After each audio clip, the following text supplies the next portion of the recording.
When I was a kid and then up into my 20s, now I'm 60, so this is in the 60s and 70s. Um, my peers and I, and my parents, and their peers, we always believed, we never heard about casino robberies, even though it's kind of infrequent now, but you hear about them a lot more. Certainly the rise of more available news has got something to do with this, and bluntly, the Las Vegas media, the TV and the newspaper, it doesn't do them good to broadcast, hey, the casinos are dangerous because they're being robbed. And the other thing that they never talk about is how many suicides happen at the casinos. They never talk about it. But if you believe anonymous people that talk about working there and either working in security or something and watching people go off the roof because they lost all their money, then you know that you know it makes sense. So anyway, this first guy here was, if I recall right, the Bellagio robbery. It's 10 years old or 11 years old, but I'm going to come back to this. So watch this clip.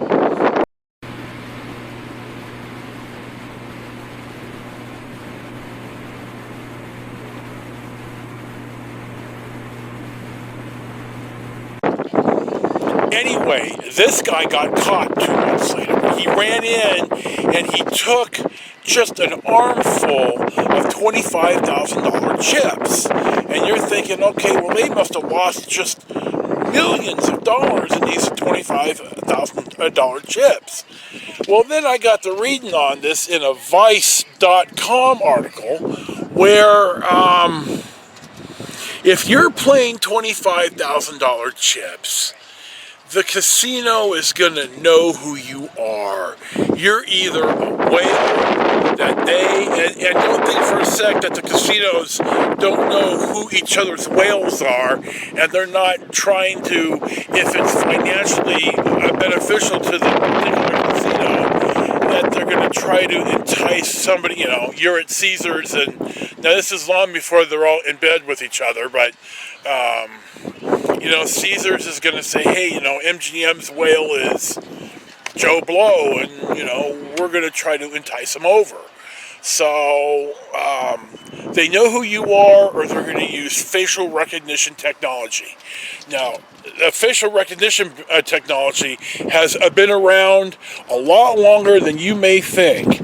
I know a guy, and I want him to be pretty anonymous here, so let's just say that he's a bro of mine. I haven't seen him for a while.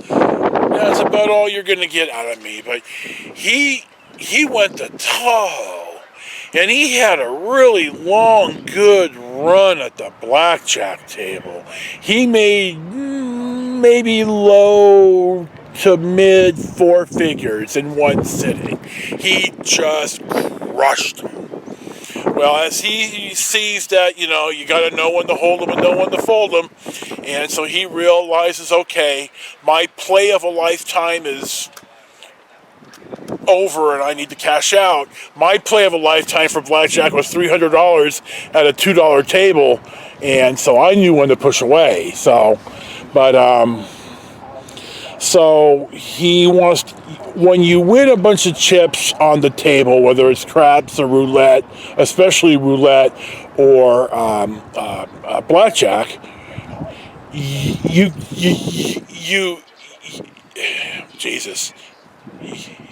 color up. You don't want to take a handful of ones and fives to the cashier. They want those chips on the table anyway.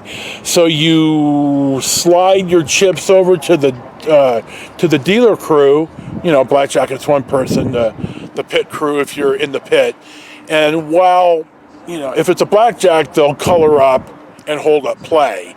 If it's the craps table, they'll usually have maybe the stick man or the pit boss come over and help color up. If the table's not busy, it's no big deal. But they want, especially in craps, the casino's not making money unless the dice are being thrown.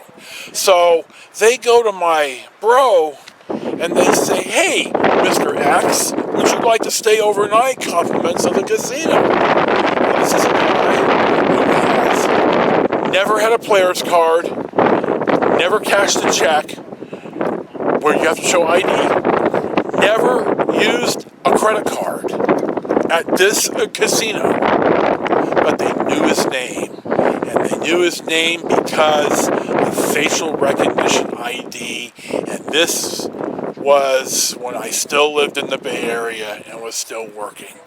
So, you know, don't think for a sec that that you're going to be anonymous in the casino. Anyway, what the Bellagio did is they just negated all the $25,000 chips. They said, okay, if you have these chips, players, you need to bring them in and we'll cash them in for different $25,000 chips. And it seems to me that enough of them, certainly now, more likely than not, have that RFID chip in them, so they're going to be able to know where the chips are. Now, this guy got caught about 2 months later, and it seems to me he did a couple years in prison, and the Bellagio made his chips worthless. You know, you may go in and be able to cash in one, but they're going to wonder, why are you cashing in $25,000 chips after we got robbed? So, really, you think it's gold, but it's a fool's gold. So, I've got a couple of other casino clips that I want to show up here, and we'll talk about it some more. But the gist of this is that we always thought that if somebody held up a casino, that they would never make it out of the casino alive.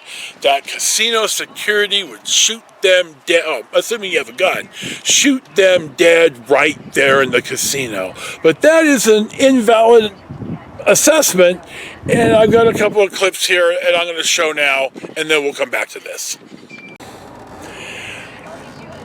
Now this next clip is going to be a different Bellagio robbery, and you're going to see James Woods to talk about playing poker so focused that nobody had a clue, and then I'm going to come back and talk about this. Mid-afternoon, a silver Chevy pulls up at the Bellagio. We now know the car's owner is tied up in the trunk, the robber at the wheel. He's then picked up walking into the casino, a disguise of glasses, wig, hat, and a bandage across his face. And went up to the poker cage and proceeded to rob the cage and took off with an unknown amount of cash. He even appears to wait in line. He's armed, but the gun stays hidden. Actor James Woods, who plays a Vegas lowlife in the classic casino, is gambling just feet away. He tweeted in true poker player fashion, "We all were focused on the hands we were playing, and nobody actually realized it was happening."